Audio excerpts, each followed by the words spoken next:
በስመ አብ ወወልድ ወመንፈስ ቅዱስ አህዱ አምላክ አሜን። ሆሳዕና የዐቢይ ጾም 8ኛ ሳምንት።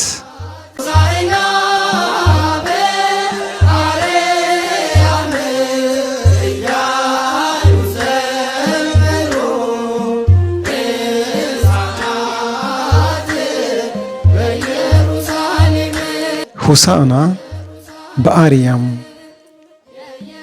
ሆሳዕና ማለት መድኃኒት ወይም አቤቱ አሁን አድን ማለት ነው። በዐቢይ ጾም 8ኛ ሳምንት የሚከበር በዓል ሲሆን ከጌታችን መድኃኒታችን ኢየሱስ ክርስቶስ 9ኙ አበይት በዓላት አንዱ ነው።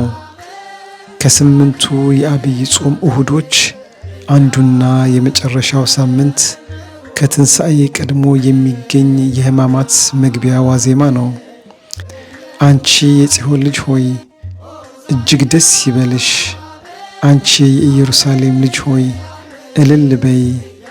እነሆ ንጉሥሽ ጻድቅና አዳኝ ነው፣ ትሑትም ሆኖ በአህያም በአህያይቱም ግልገል በውርንጭላዋ ተቀምጦ ወደ አንቺ ይመጣል በማለት በነቢያት የተነገረው ይፈጸም ዘንድ ጌታችን መድኃኒታችን ኢየሱስ ክርስቶስ ከደብረ ዘይት ቤተፋጌ በአህያ ውርንጭላ ላይ ተቀምጦ ወደ ኢየሩሳሌም መግባቱን በማሰብ ቅድስት ቤተ ክርስቲያን በዓሉን በድምቀት ታከብረዋለች።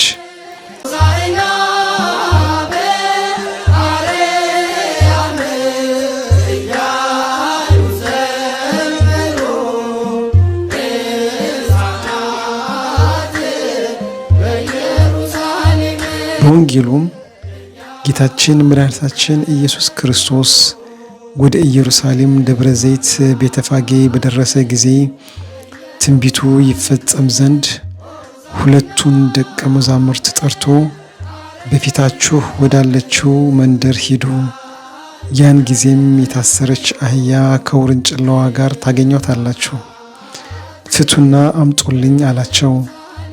ደቀ መዛሙርቱም የሰው ንብረት ዘርፈን እንዴት እናመጣለን ብለው መፍራታቸውን የተረዳው ጌታችን ምን ታደርጋላችሁ የሚላችሁ ቢኖር ጌታቸው ይሻችኋል በሉ፣ ያን ጊዜ ይሰዷችኋል አላቸው።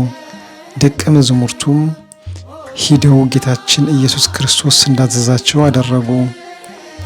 ልብሳቸውንም በአህያዋና በውርንጭላይቱ ላይ አድርገው ጌታችንም በእነርሱ ላይ ተቀመጠ።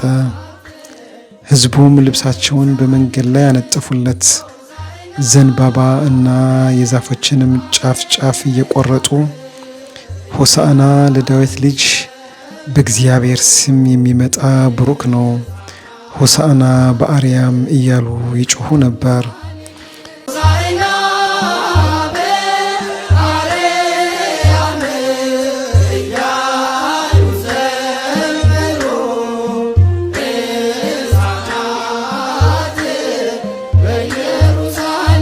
ልብሳቸውንም ማንጠፋቸውም ለክብሩ መግለጫ ነው። እንዲህ ባለ ክብርና ምስጋና ወደ ኢየሩሳሌም ሲገባ ከተማዋ በዝማሬና በአመስጋኞች ጩኸት ተናወጠች። የሕዝቡ ጩኸትና ደስታ ያበሳጫቸው ፈሪሳውያንና አይሁድ የሚያመሰግኑትንም ዝም እንዲያሰኝ ጌታችንን ቢጠይቁትም እነዚህ ዝም ቢሉ ድንጋዮች ያመሰግኑኛል ብሎ መልሶላቸዋል። በነቢዩ ዳዊት ከሚጠቡ ሕፃናትና ከልጆች ምስጋና አዘጋጀ ተብሎ የተነገረው ትንቢት እንዲፈጸም የ40 የ80 ቀን የ1 የ2 ዓመት ሕፃናትም አመስግነውታል።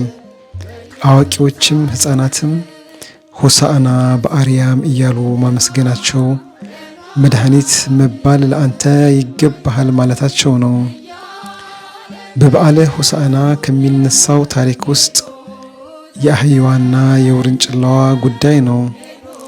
ጌታችን ኪሩቤል በሚሸከሙት ዙፋን የሚቀመጥ አምላክ ሲሆን ትሑት ሆኖ በአህያ ላይ ተቀመጠ። አህያዋን ከውርንጭላዋ ፈታችሁ አምጡልኝ ማለቱ የሰውን ልጅ ከኃጢአት እስራት ለመፍታት የመጣ አምላክ መሆኑን ያመለክተናል።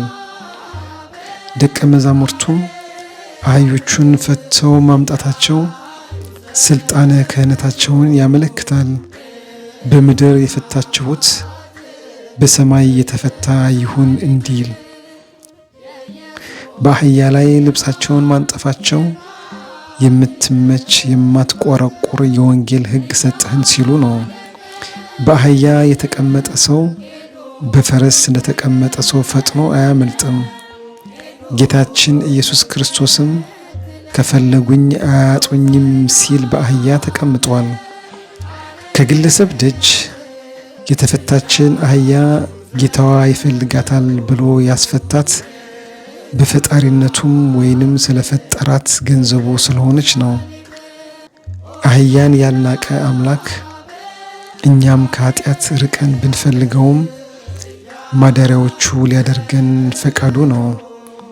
የአህያዋን መፈታት የፈለገ ጌታ እኛም ወደ ካህናት ቀርበን ኃጢአታችንን ተናዘን ከበደል እስራት እንድንፈታ ይፈልገናል።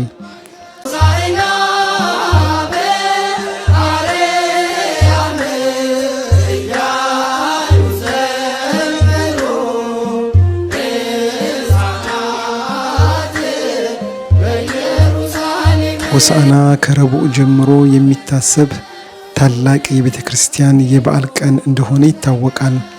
በዋዜማዎቹ ዕለታት ከቅዱስ ያሬድ ድርሰት ከሆነው ከጾመ ድጓ ሆሳዕና በአርያም ሆሳዕና ለወልደ ዳዊት በማለት ይዘመራል።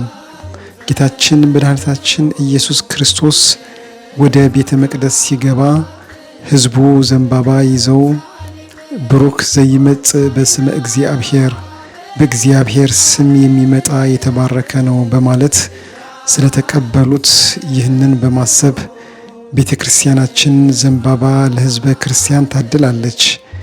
በቤተ ክርስቲያን በአራቱ ማዕዘናት ከአራቱ ወንጌል ዕለቱን የሚመለከቱ ምንባባት ይነበባሉ። ከቅዱስ ማቴዎስ፣ ከቅዱስ ማርቆስ፣ ከቅዱስ ሉቃስ እንዲሁም ከቅዱስ ዮሐንስ። በሰሙነ ሕማማት ጸሎት ፍትሐት ስለማይፈጸም ጸሎተ ፍትሐት የሚደረገው በዚሁ ዕለት ነው። ወስብሐት ለእግዚአብሔር ወለወላዲቱ ድንግል ወለመስቀሉ ክቡር አሜን።